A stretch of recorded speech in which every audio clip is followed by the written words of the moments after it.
How often have you found yourself choosing exciting rather than fulfilling? And then when you chase the next exciting moment, afterwards you're only left with a lingering emptiness once that initial thrill fades?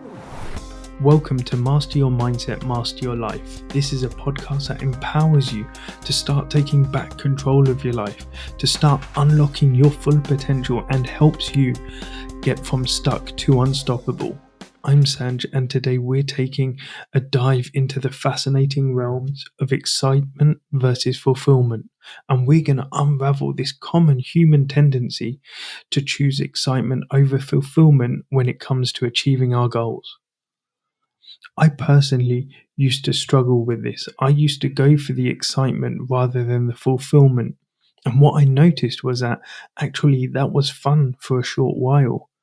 It was fun for the moment and maybe a couple of moments afterwards. But then after that, I was then seeking the next moment where I could get that hit of dopamine, where I could get that next bit of excitement, where I could get that next bit of happiness, because it wasn't fulfilling. It wasn't making me happy. It was just a short glimpse of what real happiness was. So I started then changing my mind and started changing my mindset when it came to my goals, when it came to my actions, when it came to my choices. And now I try and choose fulfillment as much as possible. But it doesn't mean I don't choose things that excite me. I don't choose things which are going to make me feel bored. I choose excitement and fulfillment in one. Now imagine this.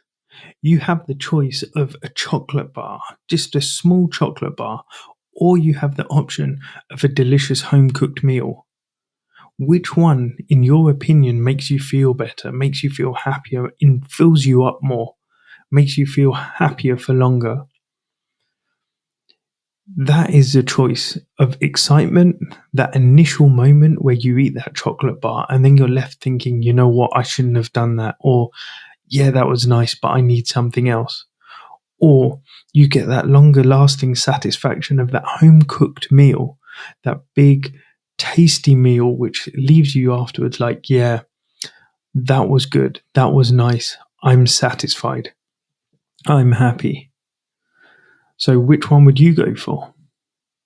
But let's dive in and understand the key differences between excitement and fulfillment. Exciting goals, they often provide a rush of adrenaline, like a burst of fireworks. It's an exhilarating moment, but it's short lived. It's like that sugar high. It offers an immediate but just a fleeting sense of satisfaction. Whereas fulfillment, it may not give you that rush of adrenaline, but what it does do is it gives you that long lasting gratification. It gives you that long lasting happiness and fulfillment. It gives you that feeling of just being satisfied and feeling like you've accomplished something. And the reason why exciting goals do not keep us satisfied and why fulfilling goals are the true ones we should be going for, it's all about the chemicals that play in our brain. Because when we go for exciting goals, we go for the short term. We go for that dopamine hit, which is the feel good neurotransmitter. It makes us crave more excitement, which can lead to a never ending cycle of seeking thrills without lasting fulfillment.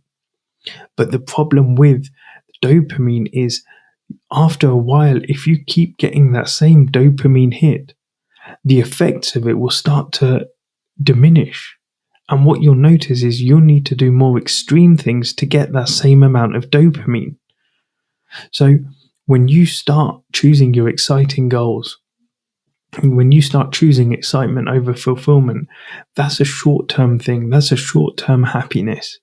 It's fleeting, it's momentary, and you will end up craving the next one as soon as possible.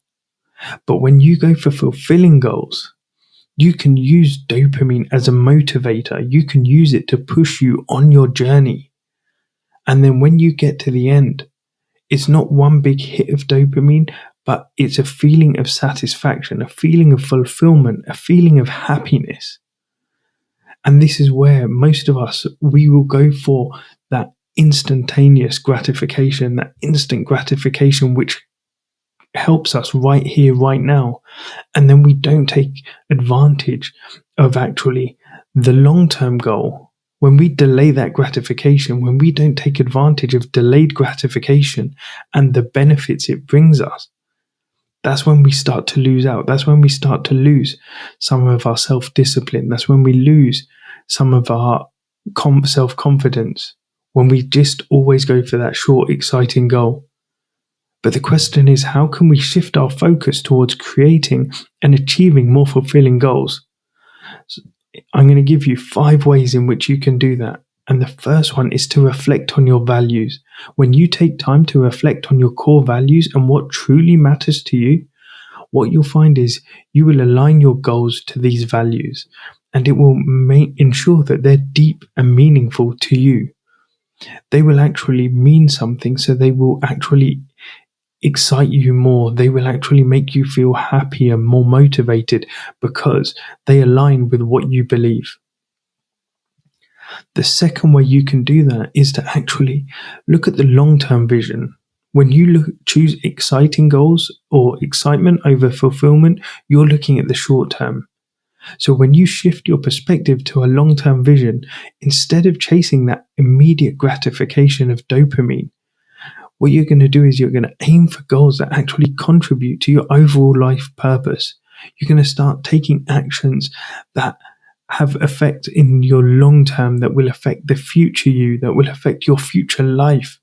You'll choose that over the short, instantaneous gratification just for the here and now. The third thing you can do is you can break down those big goals. As I said, when you've got a fulfilling goal, you can break that down into smaller, achievable steps. When you do that, when you reach each step, you will get that small hit of dopamine. You will get that small celebration at each win along the way. And that will keep you motivated. That will keep you driven. And that will keep you going on your journey to that place of fulfillment. And once you achieve it, once you've broken down those big goals and you slowly stack those smaller goals on top of each other to reach that big goal, when you've hit that target, you will feel so much better than if you had just stuck with those short, exciting goals. The next way you can actually start looking for fulfilling goals is think about and consider your contribution and impact on the world, the people around you, and on yourself. When you consider how your goals can positively impact others around you or your community, what you'll find is that you actually start setting goals that are tied to contributing to something which is often greater and something that will provide lasting fulfillment. Because when you're helping others, you then feel better about yourself as well. And finally, the fifth way in which you can create fulfilling goals is prioritize balance and well-being in your goals. So ensure that they nurture your physical, your emotional, and your mental health so that you have a more fulfilling journey. Make sure that you also put yourself as a priority.